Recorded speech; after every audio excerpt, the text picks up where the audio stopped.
entitled Cmv Dynamics and Transmission in Pregnancy, Comparison Between Women Living with or Without HIV, and it will be given by Elizabeth McClymont from the Department of Pediatrics at the University of British Columbia, where she's a CAHR CTN postdoctoral fellow. Hi everyone, today I'll be sharing a bit about our recently funded new project, which is called CMV Dynamics and Transmission in Pregnancy, Comparison Between Women Living with and Without HIV.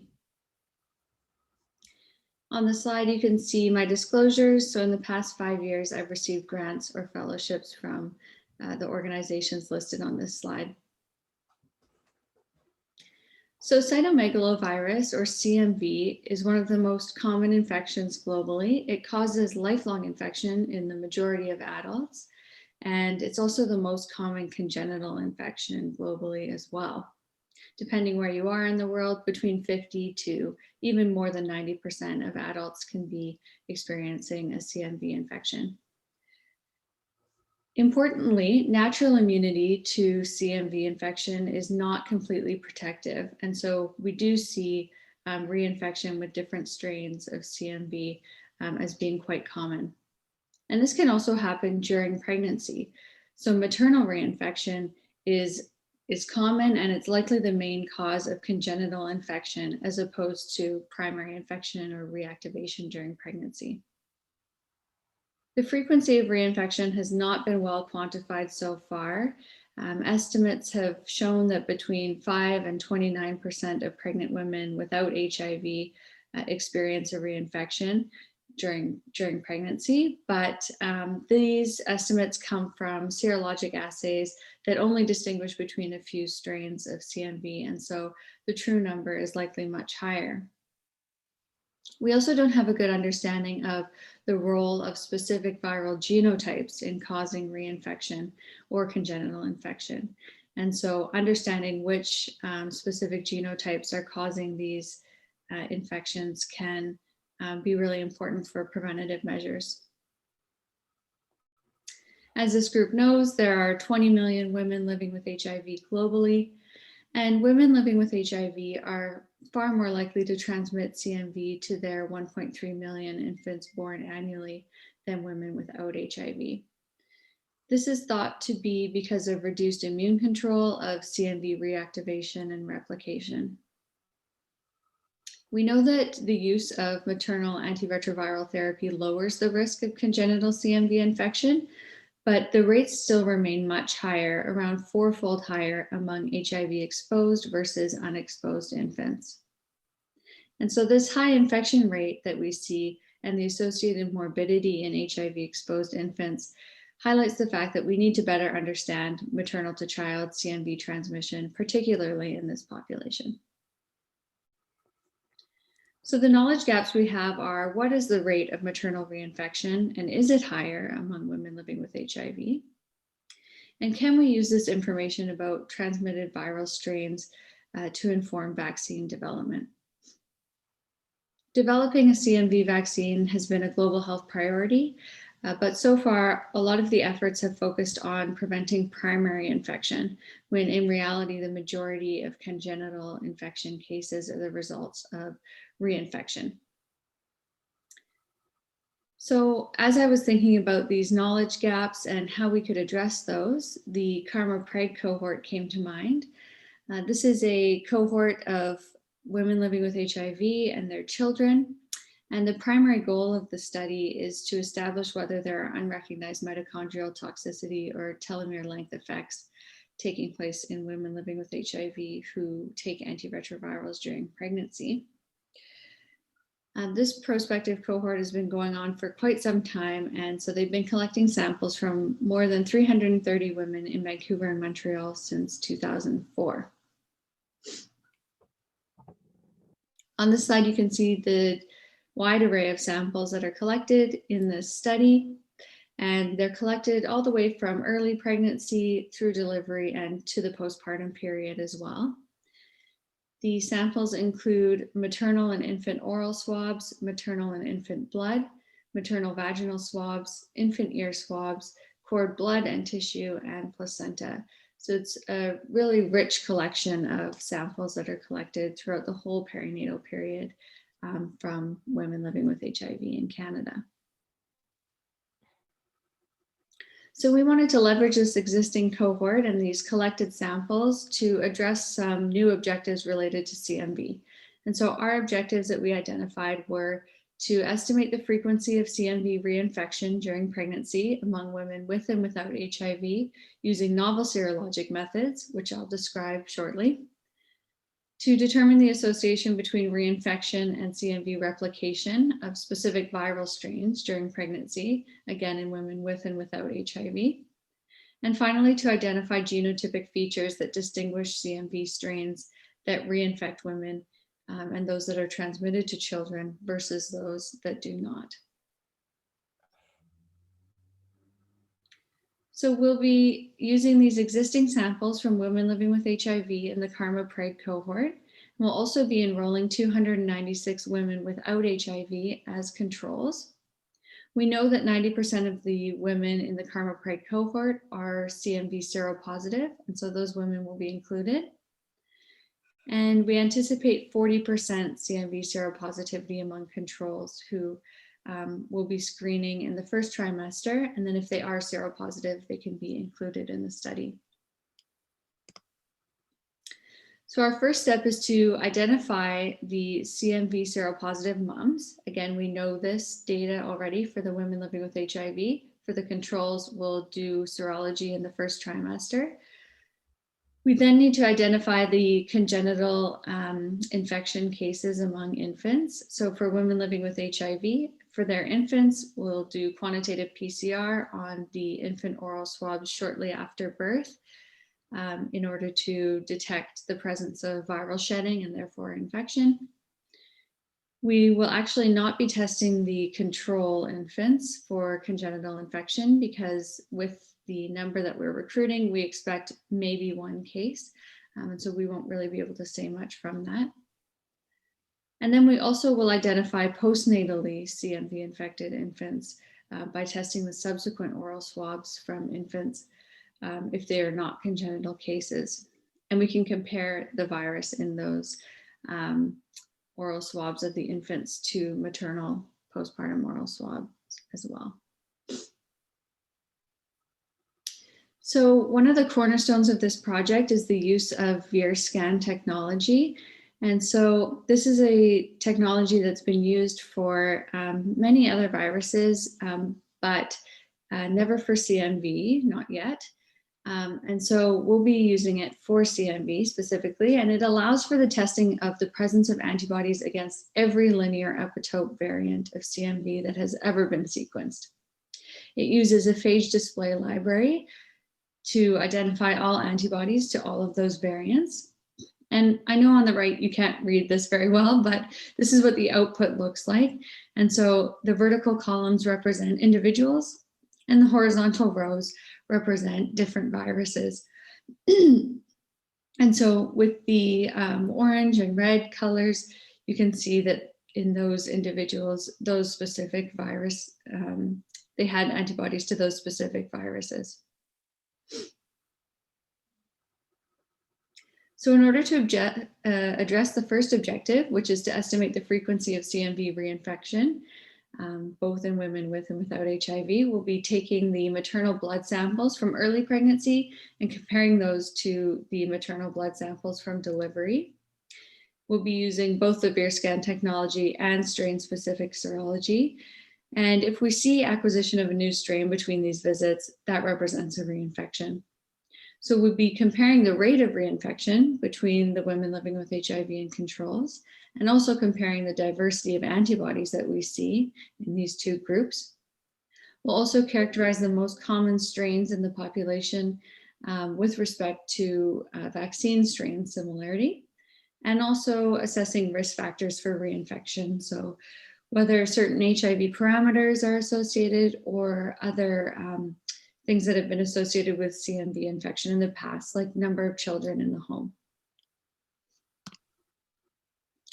To address the second objective, which is looking at an association between reinfection and CMV replication during pregnancy, We'll be taking all of those samples that were collected from moms during pregnancy through to delivery and doing quantitative PCR and next-gen sequencing on the PCR positive samples. And we'll be comparing the frequency of CMV detection as well as the CMV viral loads between women living with HIV and controls. We'll be assessing for possible associations between HIV parameters and CMV replication, looking at whether there's an association between cases of reinfection and higher amounts of shedding, as well as the viral variants that are responsible, and estimating the number of transmitted viruses that establish a reinfection. Finally, for the third objective, we'll be identifying genotypic features that distinguish CMV strains that reinfect and those that are transmitted to children versus those that do not reinfect or are not transmitted. So we'll be looking at these with next generation sequencing. We'll also be using machine learning models to determine if there are any competitive advantages among those transmitted viral sequences.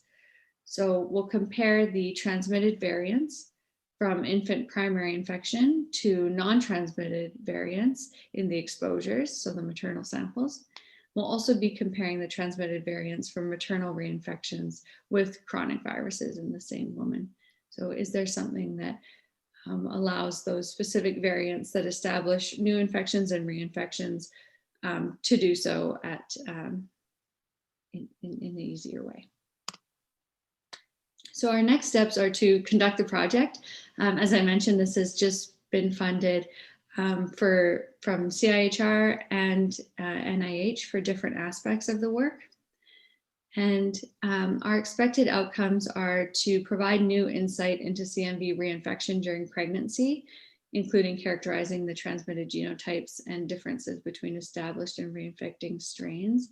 And so using this new Veer scan technology for this is really going to provide something novel to the field. And we also hope to inform efforts to prevent congenital infection, particularly in women living with HIV who stand to benefit most from prevention methods.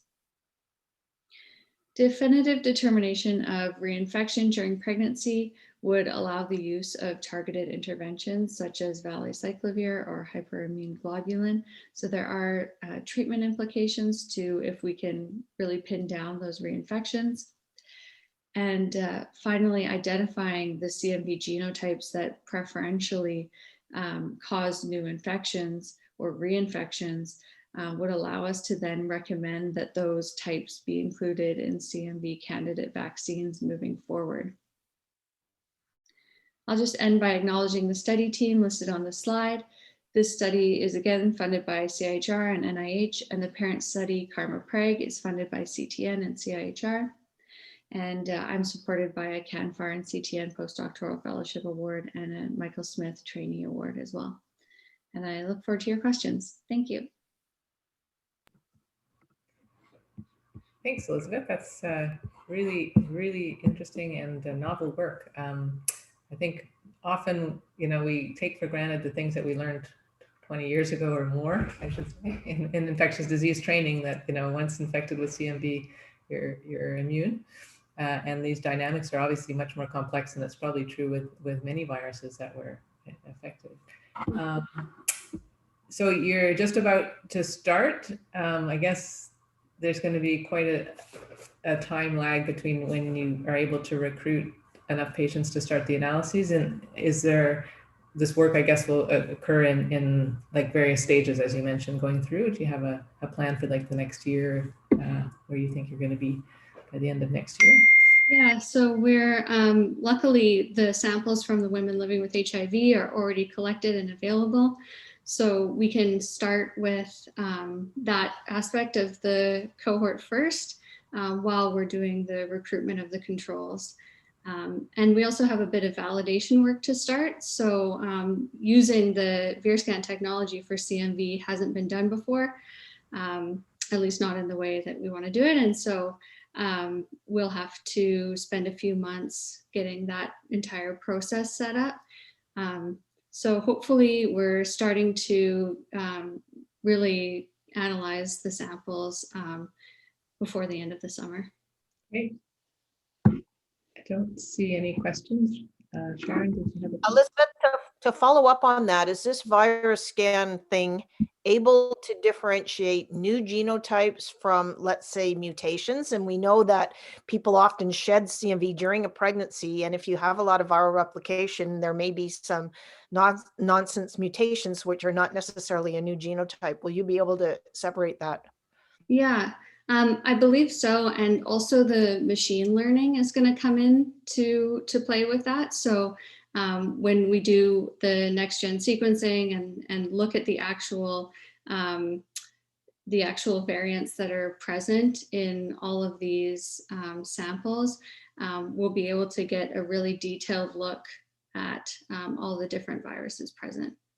So I think that should be definitely possible, but we have a team of collaborators that their expertise is the machine learning, and that's not myself. And my pediatric colleagues suggest that urine is the best way to look for congenital CMV. And I'm wondering, going forward, you might want to add that specimen to the people that you're going to collect prospectively. Yeah, that's a really good point. The reason we're not using urine is just because it wasn't collected in all of those samples from the Karma Preg cohort. But you're right, it is actually better, and perhaps we should consider that moving forward. That's a great idea. Great. Okay, thanks very much, Elizabeth. We're going to move on now and going to a new area. Our next presenter is Adria Quigley, who comes from McGill University Health Center, a Gilead CTN postdoctoral fellow. And the title of the presentation is Action for Better Brain Health Among People Living with HIV, a randomized controlled trial. Welcome, Adria. Hello, everyone. I'm Dr. Adria Quigley, and I will be discussing my postdoctoral study entitled Action for Positive Brain Health Now, Ready, Set, Go. I am currently working with Drs. Marie-Josée Pleyette and Nancy Mayo at the McGill University Health Center. I have no conflict of interest to declare.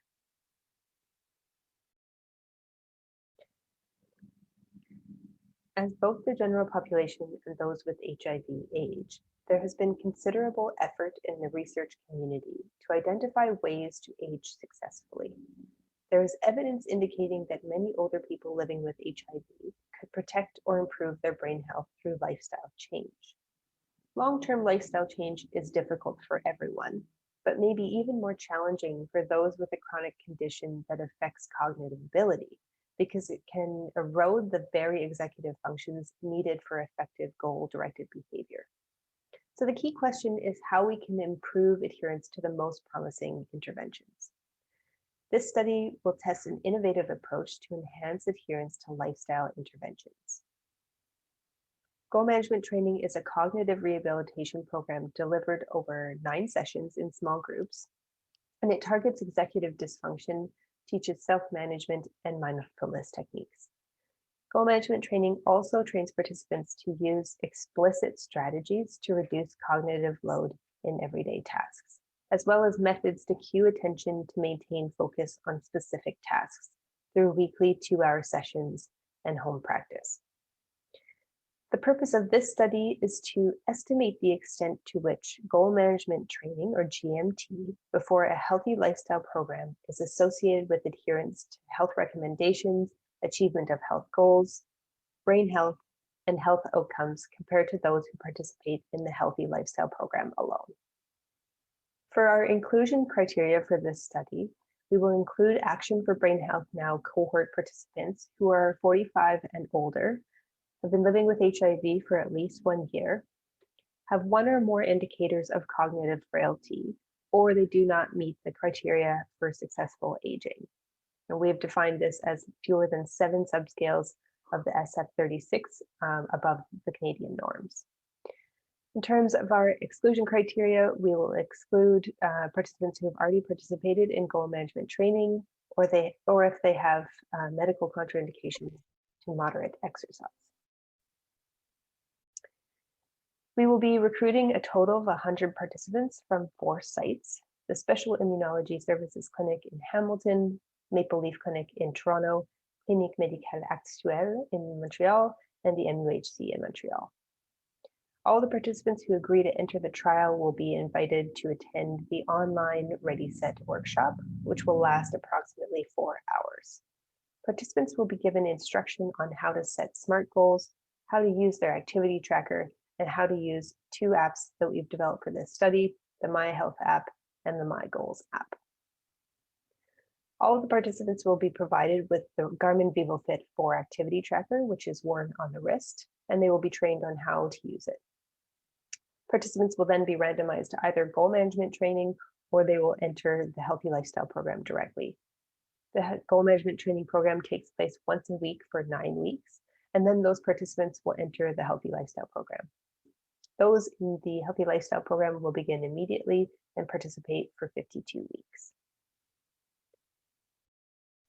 The Healthy Lifestyle program includes access to a list of free online resources, a health coach, physical activity monitoring using the Garmin VivoFit 4 activity tracker, and recording and monitoring of goals. Considering that gyms are high risk in the COVID-19 era, we will provide participants with links to online exercise and yoga classes, which they can do in their home with minimal equipment. We've also created 2 30 to 40-minute bootcamp classes, and participants will be encouraged to follow the bootcamp class twice a week and take a yoga class once a week. Once they are comfortable, participants will be encouraged to take other online fitness classes. All participants will be assigned a health coach to facilitate the transition into using community resources to meet their goals. The health coach will provide feedback, encouragement, and suggestions for increasing activity via weekly interactions throughout the Healthy Lifestyle program. The main confirmatory outcome will be physical activity and social activity adherence, which is hypothesized to be greater with goal management training priming. It will be measured by counting the number of weeks that physical activity adherence targets were met, which is 150 minutes per week of moderate to vigorous exercise, accumulated in bouts of at least 10 minutes. This outcome will be assessed continuously with our activity monitor, the Garmin VivoFit 4. And then the other adherence outcome will be the number of social activities per week with a target of 1 social event per week, which will be captured through self-report with confidential photo validation. Principles of goal attainment scaling will be used to assist with goal setting. Participants will use a digital goal setting app developed by our team to set at least 3 goals, actions for each goal, how difficult the goal will be to achieve, and the importance of the goal. Weekly and monthly reminders will be sent to participants to determine their progress in achieving these goals. Physical activity patterns, including daily step counts, time spent in cadence bands for moderate and vigorous intensity exercise, and sitting time will be recorded using the Garmin VivoFit 4 activity tracker. The My Health app will be used to send visual analog scale health state questions to the participants.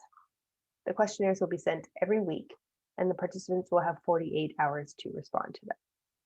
There are 8 questions about their level of pain, anxiety, depression, sleep, distress, fatigue, and health perception that will be gathered using the validated visual analog scale.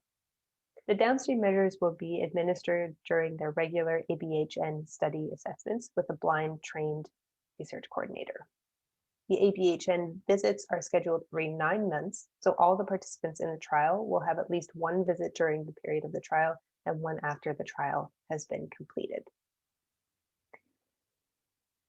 The analysis assumes that the distribution of physical activity weeks at the end of the study period will be near normal, allowing for a linear regression model. Both intention to treat with imputation and sensitivity analyses and per protocol analyses will be conducted. Intention to treat will address the benefit of offering goal management training as a service to all with need, while the per protocol analyses will address the benefit to those who are able to adhere to the program and will help identify characteristics, including sex and gender, of those most able to benefit.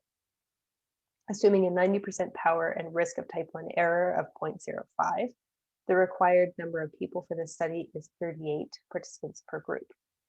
We will therefore target a total sample of 100 with 50 participants per group to account for uncertainty in our sample size assumptions, as well as incomplete data. Strategies are needed to help people living with HIV self-manage the sequelae of this condition. This project will be the first to test whether goal management training can augment adherence to health recommendations among individuals with brain health challenges. If successful, behavioral interventions such as goal management training could be implemented as an adjunct to exercise interventions for people with cognitive impairment in other clinical populations. I'd like to thank the Brain Health Now team, and in particular my supervisors, Dr. Marie-Josée Poyet and Dr. Nancy Mayo. This study is funded by a CIHR team grant, and I'm supported by a Gilead CTN postdoctoral fellowship. Thanks very, very much. So I guess that's the kind of theme of the day. Where have you reached in terms of getting this trial going? Because obviously one of the things that everyone's talked about in the last year and more months is, you know, the changes on physical activity and exercise and eating and all these things as a consequence of COVID and lockdowns, et cetera. And how it must be challenging to conduct such a study in this context. Yes, we are currently still waiting on ethics approval, unfortunately. So we are tied up with that. Fortunately, we have shifted the format to a virtual format, especially for the foreseeable future. So we have, that's why we've created all these exercise classes and resources that can be done all online, which I think kind of adds to the real world implications. So it's Sharon. So you're talking to a real fitness nut, and I'm very happy to see any intervention that gets people more active. But I'll give you some warning. Garmins are useless. They don't give you credit for a lot of the things that you do, and they don't give you credit for riding a bike. They don't give you credit for Stairmaster. So you need to be really careful about those. And people can get quite discouraged when they think they're working out, and then at the end of the day, there's like 1,000 steps on it. So you may want to put another measure in that people can record what they're doing, because there may be some discrepancy. I couldn't agree with you more. I also find it very frustrating. Things like yoga, resistance training, cycling, all of those activities do not get accurately captured by activity trackers. One thing I didn't mention is that our goal setting application will have opportunities for participants to fill in what activities they're doing as well. So we will be tracking it both ways as well, but great point, Sharon. And Marianne has asked, it sounds like this could be quite resource intensive, and she's wondering how, if you could comment on how practical and cost effective this might be in a real world clinical practice. Maybe you alluded to a bit of that with the online aspects, but do you have any other comments?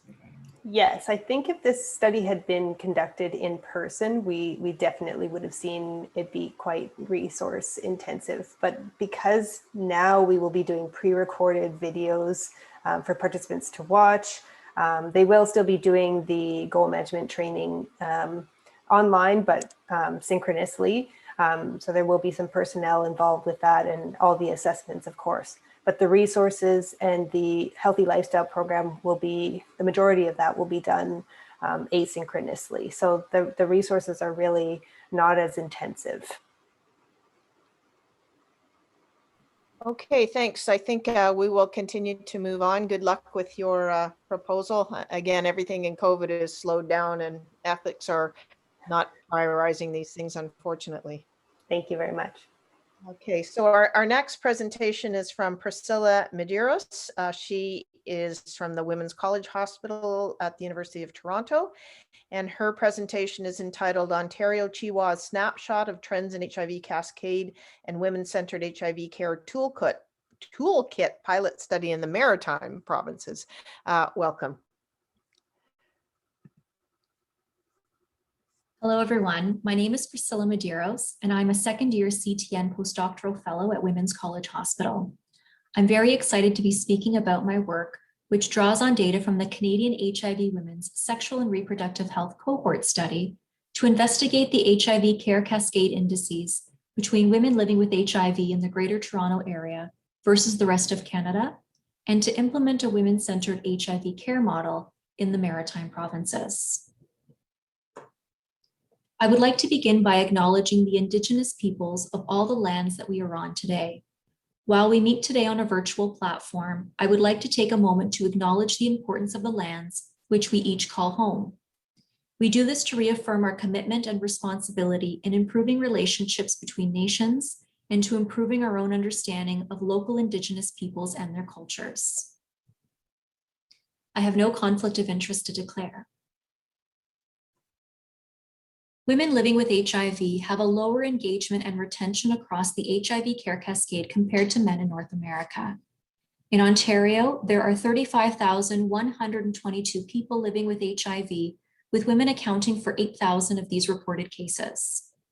Recently, Ontario has reported that 80% of men living with HIV are virally suppressed compared to 77% of women living with HIV.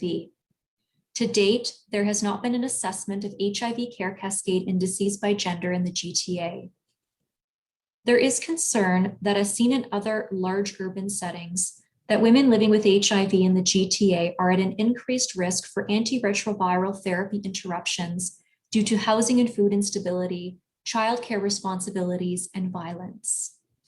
These treatment interruptions are known to lead to unfavorable treatment outcomes, including reduced viral suppression.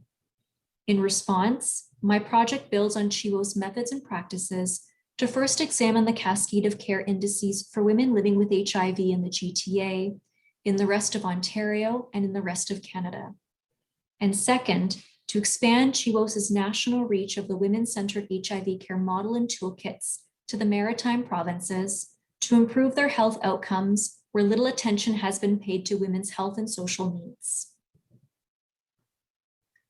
This study uses baseline interview administered survey data from CHIWO's, a national community-based cohort study exploring the health priorities of women living with HIV from the provinces of British Columbia, Ontario, and Quebec over the past decade to investigate first the sociodemographic and clinical differences between women living with HIV in the GTA versus the rest of Canada who enrolled in CHIWO's.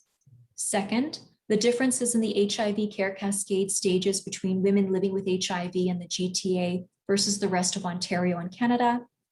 And third, to study which characteristics predict viral suppression among women living with HIV in the entire CHIWO's cohort and those living in the GTA.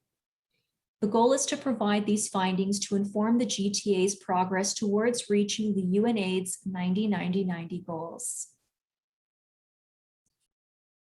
The HIV Cascade of Care is a widely used conceptual model to describe the sequential stages of HIV clinical care at a population level.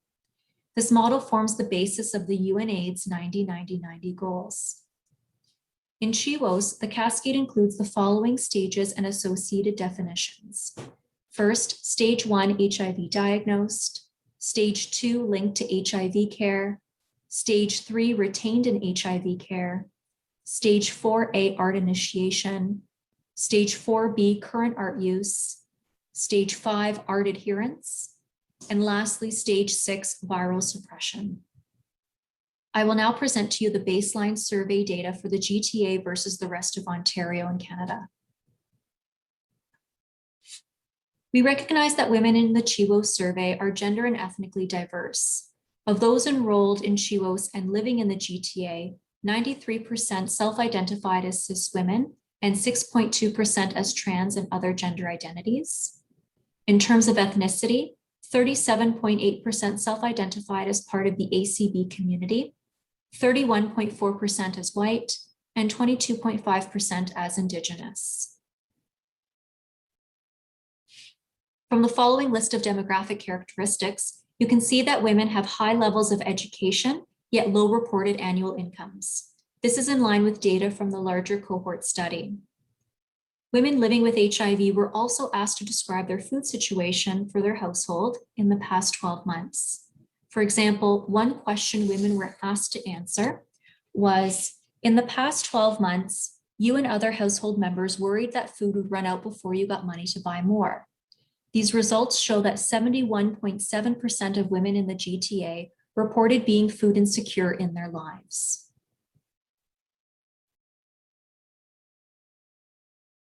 In terms of clinical characteristics, we can see from the slide that most of the women in the GTA have been living with HIV for 6 to 14 years. However, in the rest of Canada, most women have been living with HIV for 14 plus years.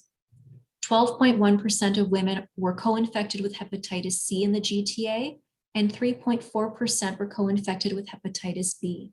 We are uncertain how many have been treated in this region.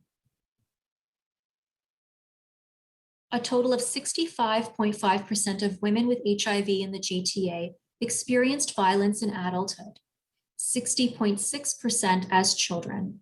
These reportings are in line with the experiences of women overall. There were also lower rates of reported experiences of violence as an adult and child for women in the GTA compared to the rest of Ontario and Canada, respectively. The Logie study, which is cited at the bottom of this slide, also found that violence was associated with poorer clinical, mental health, and social outcomes, specifically delayed access to care, mental health and substance use, and social disparities, including racial discrimination and lifetime incarceration. Women in the GTA experienced worse HIV-related stigma with a predicted mean score of 62.1 in comparison to the rest of Ontario and Canada. These findings were consistent in the 4 domains of the HIV stigma scale, with women in the GTA reporting poorer experiences of personalized stigma, disclosure worries, negative self-image, and public attitudes. We similarly found that women in the GTA experienced greater adverse health outcomes related to racism and sexism and reported lower depression scores. Of the 388 women living with HIV in the GTA enrolled in CHIWOS, 96% were linked to care. Of those, 92% were retained in care, 72% initiated ART, 69% were currently using ART, 53% were adherent, and 59% were virally suppressed. While stages linked to care and retained in care of the cascade were similar for women living in the GTA to those living in the rest of Ontario and Canada, the stages of ART initiation, current ART use, ART adherence, and viral suppression were lower. The following slide shows the attrition across the stages overall. The greatest attrition in the cascade for women living with HIV in the GTA occurred in ART initiation and ART adherence. For women enrolled and living in the rest of Ontario, the greatest attrition occurred in ART adherence, followed by viral suppression. The same finding was found for women enrolled and living in British Columbia and Quebec, where the lowest attrition occurred in ART adherence, followed by viral suppression. These are the final multivariable results for the entire cohort. We found that viral suppression was associated with higher age, higher education, housing stability, higher personal annual income, longer duration with HIV diagnosis, and higher resiliency scores. The results of the final multivariable analysis similarly confirmed that viral suppression was less likely for the GTA in comparison to the rest of Ontario and Canada. We found that viral suppression here was associated with being older, of ACB ethnicity, having stable housing, having a longer duration of HIV diagnosis, and having higher physical health scores for women living in the GTA. Another part of my postdoctoral work focuses on piloting the women-centered HIV care model and toolkits in the Maritime provinces. We believe the women-centered HIV care model may be a good fit for women in the Maritimes with the right adaptations. There certainly is a need for research to examine the health priorities of women living with HIV in the Maritime provinces, given we know so little about the realities of living with HIV in this part of the country. The objective of this pilot study is to assess the readiness for and feasibility of a women-centered HIV care model and toolkit in the Maritime provinces among HIV care providers, community-based organizations, and women living with HIV. In terms of a work status, our study is progressing slowly due to COVID-19. However, we do have plans to visit the Maritimes in person in the fall of 2021 to present both the model and toolkit to our stakeholders.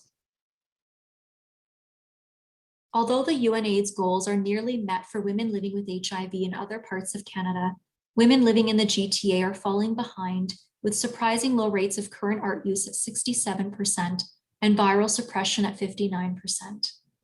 We identified that younger age, being white or Indigenous, being more recently diagnosed with HIV, and having unstable housing were predictors of unsuppressed viremia.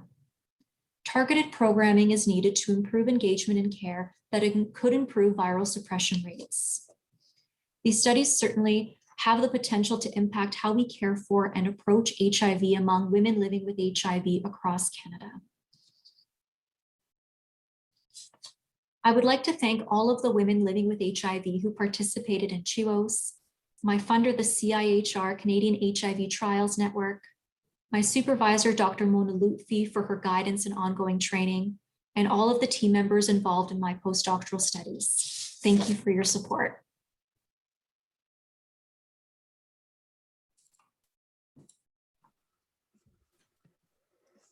So thank you, Priscilla, for a clear presentation and sharing with us some more of the findings from CHIWOS. I think it's quite disturbing to think that the level of viral suppression in women living in the GTA is so low. And I guess my question is it cause and effect? Do women with all of these problems migrate to Toronto, or are the problems happening as a consequence of living in Toronto? And that obviously is going to impact how you can change things. Absolutely. I think that's a great question, and one the team has certainly been struggling to address with the data, and moving forward would like to add some additional context too. I think the geospatial analysis I'm working on right now, Sharon, to do with barriers to care, will certainly shed some additional light to this picture that we're painting around viral suppression and the overall health outcomes for women living with HIV in the GTA. So I'm not quite sure 100% on pinpointing whether it's the exact cause and effect, which direction it's heading in.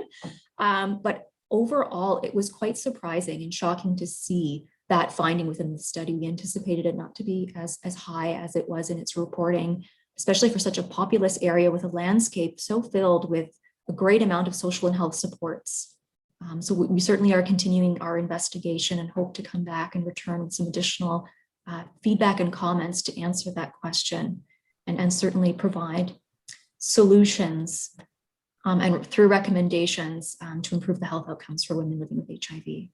Yeah, and the big debate at the women's conference this year was, is virtual care good for women or not? And I'd asked you to go back and have a listen to the recording, and we had some of our patients participate in that. And it may be that the women that that have all of these issues and have difficulty adhering to therapy, virtual care may actually be helpful for them to have a coach to help them with adherence issues or to help them find their way. It may be something that you might want to explore as an intervention. Absolutely. Thank you for that recommendation. I certainly will go back to view it. I didn't have the opportunity to do so in advance of this, but I'm quite interested in doing so. I've also seen this type of modeling roll out in the Maritime provinces, where a great deal of my work does take place in evaluating women-centered care, and they've been seeing some great positive outcomes as a result of offering it this type of care to women living with HIV, especially in the rural communities. And I'm hoping with the pilot study and engaging the stakeholders a little bit more around the women-centered care, we can get at that virtual piece as well. Great, thank you, Priscilla. That was really interesting work. Okay, moving along, we have a couple more presentations left. Thank you all for staying with us, because I think you'll see the quality and the diversity of the work that our postdoctoral fellows are doing is really quite impressive. And our next presentation will come to us from Oralia Gomez Ramirez, who is a CTN postdoctoral fellow based at the BC Centre for Disease Control. And it's entitled Barriers and Facilitators to the Adaptation and Ongoing Implementation of Online Sexual Services. So welcome. Good afternoon. My name is Oralia Gomez Ramirez. I'm a postdoctoral research fellow at the BC Center for Disease Control and the School of Population and Public Health at the University of British Columbia. Thank you for the opportunity to present in the CTN Postdoc Symposium at the CAHR 2021 virtual conference. I will talk to you today about the Get Checked Online context study. The objective of this study is to address the question, how can organizations in British Columbia roll out online sexual health services in effective and equitable ways?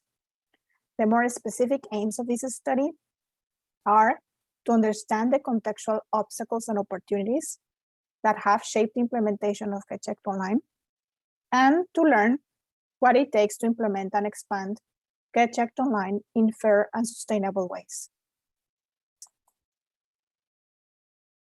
Get Checked Online, or GCO, is an internet-based testing service that allows users to test for syphilis, chlamydia, gonorrhea, HIV, and hepatitis C. It is currently available in 8 select communities in British Columbia, and it is a publicly funded service provided by the BC Center for Disease Control. No personal health numbers are required to access testing, and it is considered a virtual extension of the in-person provincial STI clinic in that the service is integrated with STI clinical and administrative processes at the BC CDC. The implementation of GCO has had 4 overlapping and interrelated phases so far, all the way from 2009, when implementers were able to obtain funding for the creation of an online sexual health services unit, and also all the way until 2021, where the implementers have ongoingly been adapting and sustaining the program. Along the way, the program has been scaled up or introduced to 6 more communities between 2016 and 2019. And lately in 2020, the program was introduced to yet 1 more community. The study used an institutional ethnography approach to undertake to address the research question.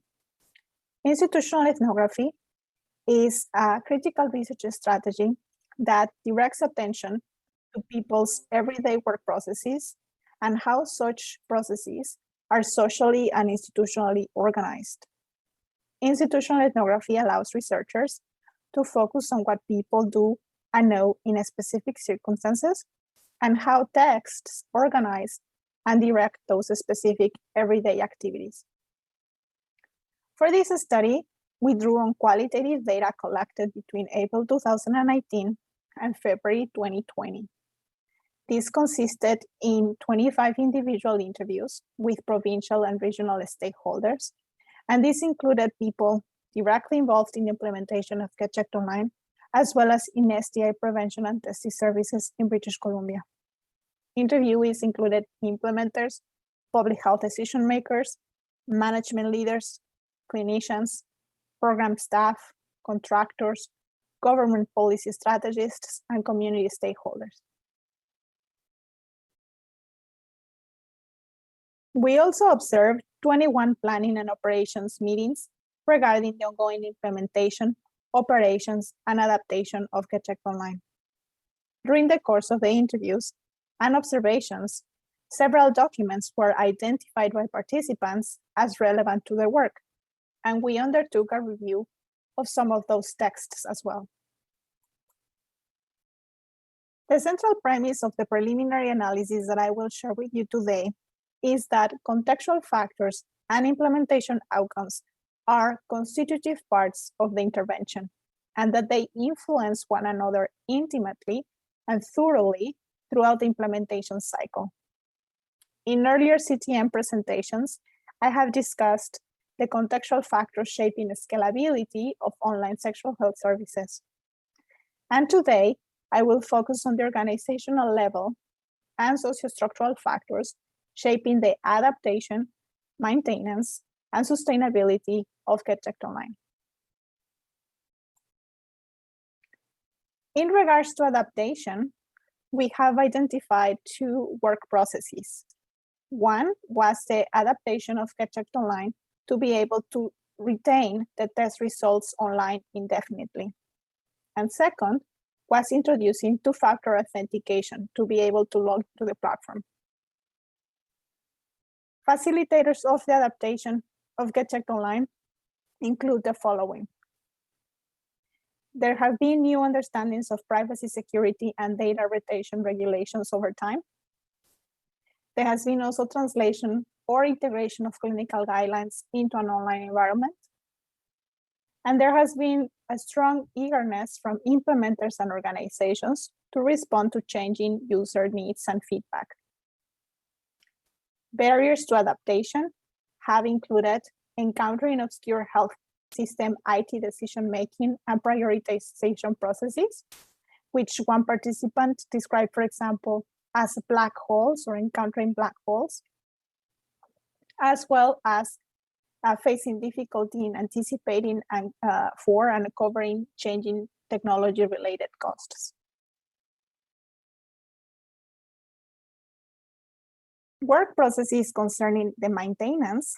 This is the ongoing operations and project management of Get Checked Online in the here and now, include the following.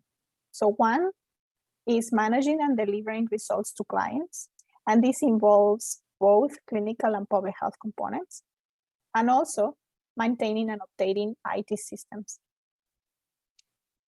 Facilitators to the maintenance of Get Checked Online include handling Get Checked Online results, like results from in-person clinic clients, sharing care and public health responsibilities with some of the regions participating in the program, drawing on existing nursing certifications and clinical practice tools, and also having availability of a structured guidance resources for people who are involved in the operations of a program. Barriers to the ongoing maintenance of operations of a program include that nursing and administrative time involved in running the services can be pretty onerous. And then also that some work processes involved in the operations of Get Checked Online are manual versus automated. Work processes concerning the sustainability of the program include seeking and ensuring community stakeholder buy-in and support, as well as collecting, testing, and reporting lab samples. The facilitators of the sustainability or the longer project management and financial strategy to run the service over the long term and into the future include keeping service features over time that allow for the evaluation of the service, as well as having province-wide support and demand for the service. But the barriers have also included demonstrating the cost savings impact of the service in relation to other health system services, having to draw on the global budget allocated for public health laboratory to conduct the testing and reporting of the samples, as well as facing unstable funding mechanisms to carry the program over. So some preliminary conclusions that I would like to share with you in regards to adaptation are that online services require keeping up to date with changing technological requirements and new developments. But at the same time, anticipating for the costs and processes involved in these technological updates can be unanticipated or unforeseen. In regards to maintenance, embedding or integrating services within in-person services and clinical, administrative, and public health practices helps to operate them more efficiently. However, not all service operation processes can be automated or are interoperable across IT systems, so they might require human resource intensive manual tasks. And in regards to sustainability, it's important to count with the enthusiasm and support for online and other forms of virtual services within and outside the healthcare system. However, there also needs to be the financial support and commitment to keep the service alive in the mid and long term. I would like to briefly end with an acknowledgement of the funders and collaborators of this study. Thank you very much for your attention. Thanks, Aurelia. That was, it gives us a real sense about how complex some of these interventions that we, conceptualize as being a good idea are to really put into practice. I think we're often thinking about technological solutions to problems, and sometimes we fail to realize how complicated they can be. I'm just going to see if I can see any questions. What would you say is your biggest learning from this work that maybe could impart to other people thinking about doing something similar? Yeah, I think two key points.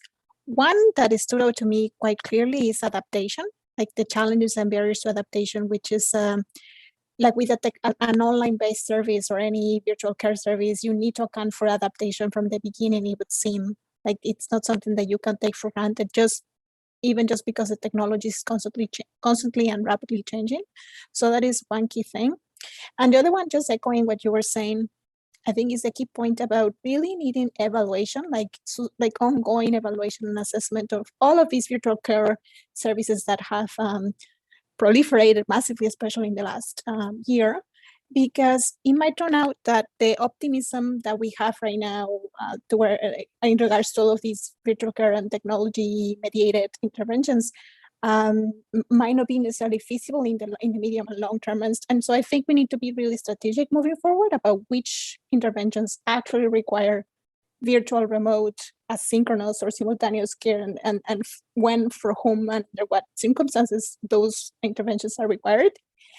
And a deep reflection of in which situations they might not actually be needed, or something that we want to do moving forward. Sharon, I think that's a really good thought there is how can you optimize these things? And we're in the process of starting to do a clinical trial that's completely digital. And this is beyond my box. And, when we have a team and they're so excited, it's a bunch of programmers, they do all kinds of stuff I have no idea about, but they're all excited about it. But every step of the way is something to think about, and it's really a challenge to get these things together. And so I think we need to really think about where these things are useful beyond the in-person evaluation and where they're just adding extra cost and burden along the way. So I think the evaluation of your program is going to be extremely important. Yeah, absolutely. Yeah.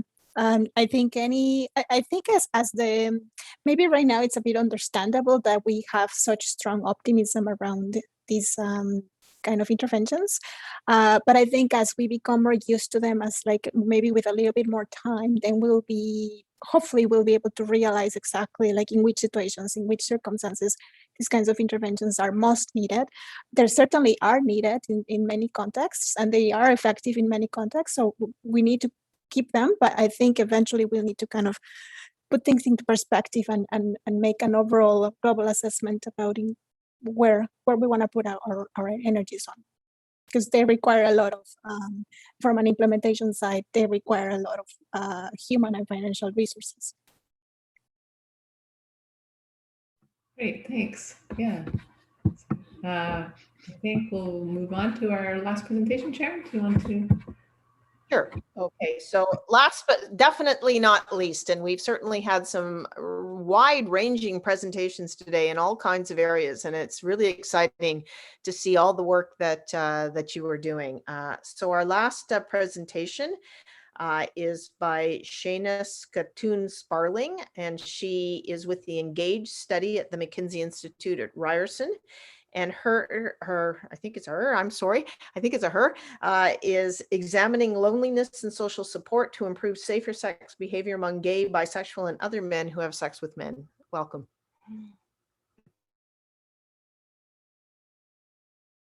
Hello, my name is Shana Skatoon-Sparling, and today I'm going to be telling you about my work looking at loneliness and social support to improve safer sexual behavior among gay, bisexual, and other men who have sex with men.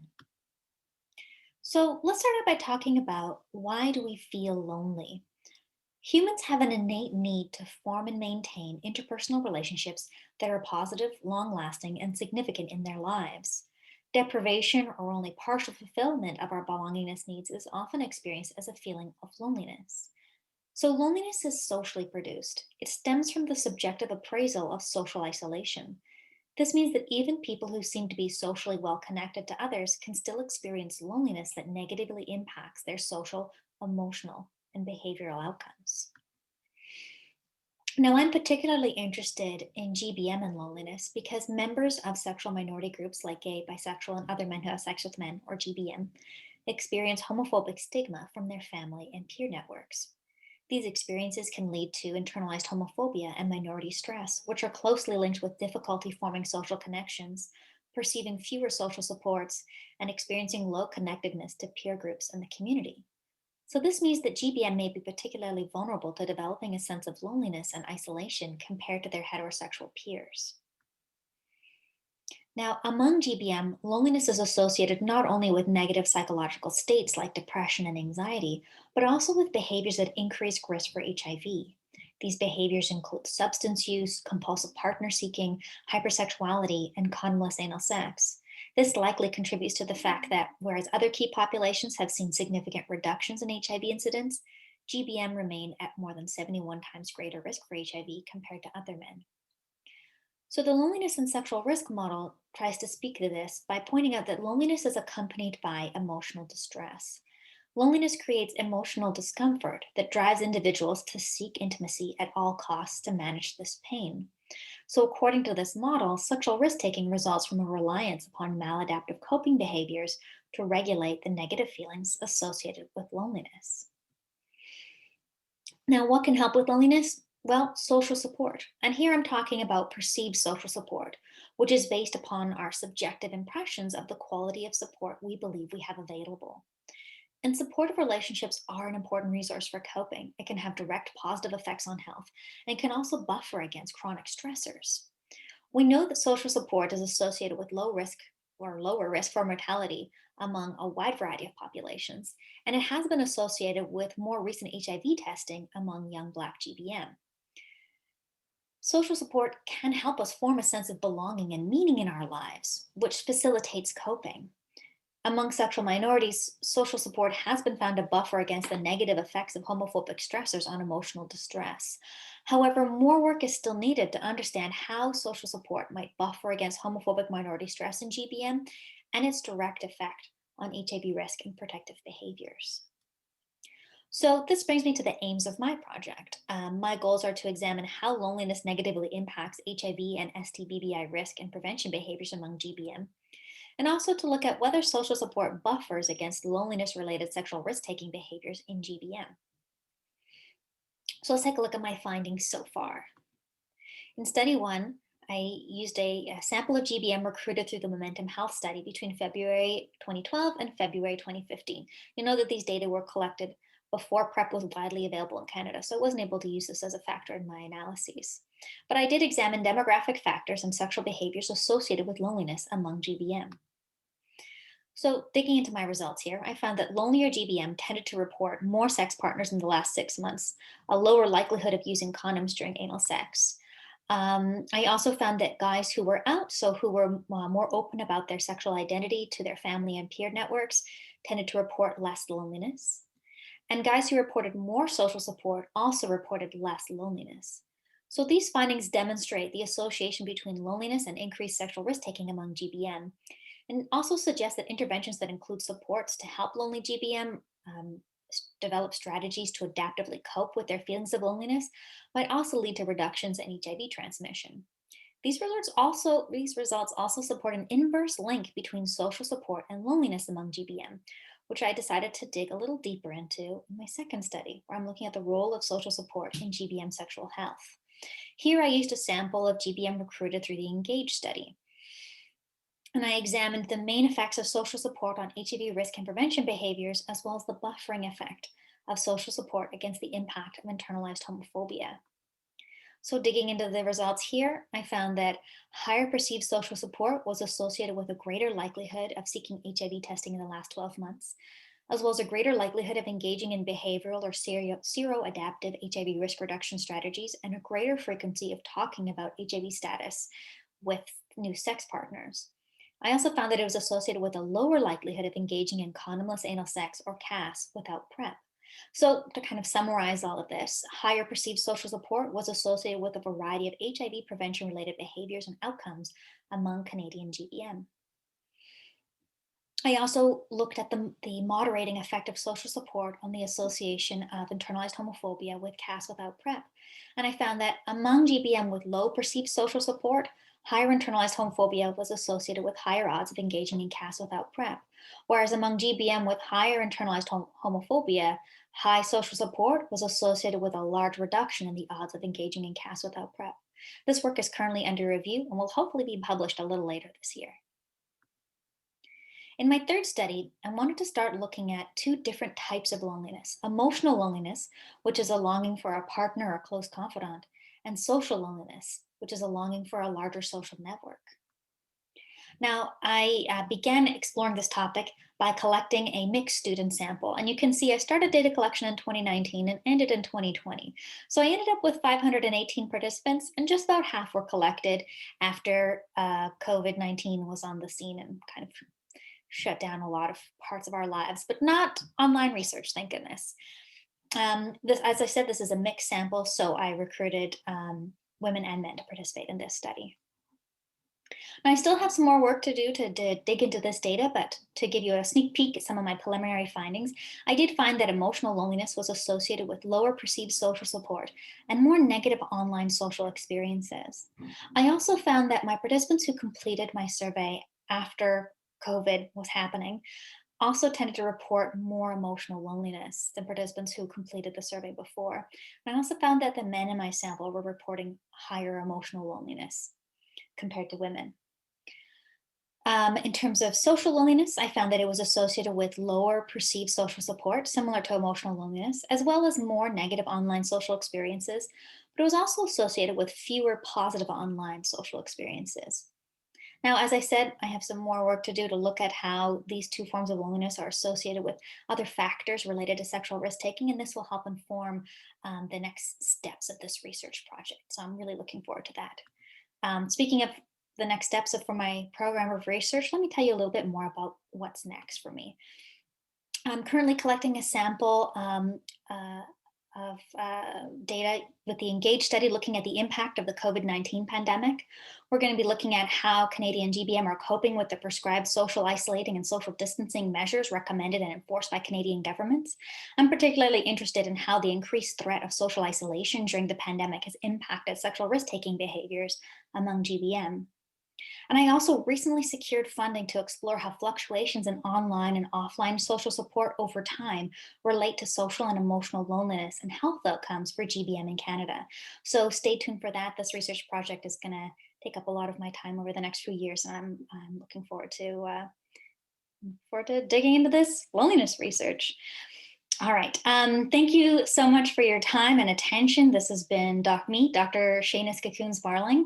I am a CIHR and CTN postdoctoral fellow, and I'd like to take a quick moment to thank my research partners at the Momentum Study, the ENGAGE cohort study, and of course at the HIV Prevention Lab at Ryerson University. Thank you so much.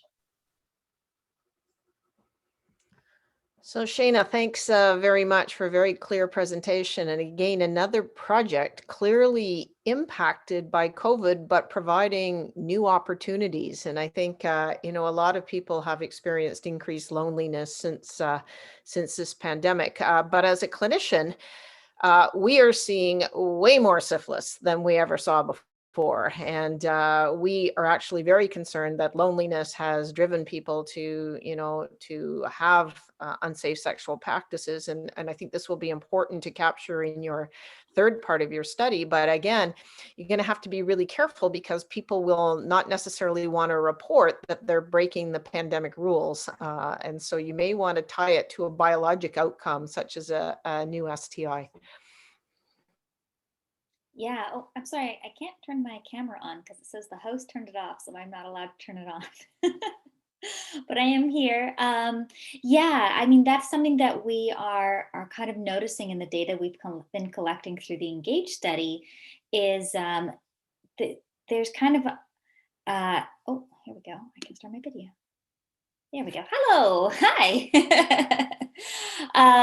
That there it does seem to be like more participants reporting that they aren't having any sexual encounters than we expected. But then when we do qualitative interviews with them, it kind of like comes out that they are having encounters. So that's definitely a frustrating thing. And it's so hard to convey to participants like we're like, nobody's gonna come and knock on your door and fine you like if for completing this study. Like, it's confidential, like just please give us your honest answers so we can do our research.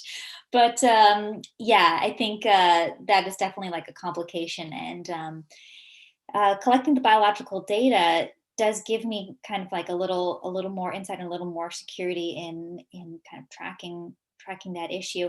But it does, yeah, I'm kind of like going back and forth on it because it also limits like the range of people that I can recruit, because it'd be harder to recruit people who can't come to our site to give us a biological sample.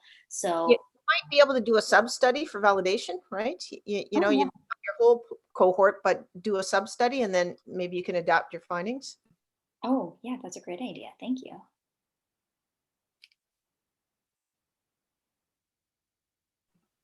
Okay, any other questions? I don't see any in the chat. Okay, so the evening is late. So I think that in light of that, we will close it up for the evening. I want to thank all of the presenters for just a wonderful job and just amazing array of study and research that you're doing. I think everybody has felt the COVID pandemic, and I congratulate you on continuing to push through despite the limitations that we've all experienced. And as I said before, let's try and find ways to adapt your projects in order to address some new questions in this new reality that we're all facing. So just in closing, Jackie, I can't believe that this is your last CTN postdoctoral CAHR presentation. And I think that Aslam and Marianne outlined the enormous effort that you've had and drive and will and commitment over the years. But what they didn't comment on is the other part of mentorship and training. A shoulder to cry on, someone to call, someone to share stories, someone to have a drink with. And I think those are some of the keys to your success beyond all the academic and advocacy thing that you've done for our fellows. And I think that they're all really going to miss you. So a big virtual hug from all of us. We anticipate that you will come back as our guest to the CAHR presentations next year. It would be really wonderful if we could be in person and we could all be together. So I'll pass it over for Marina for closing words.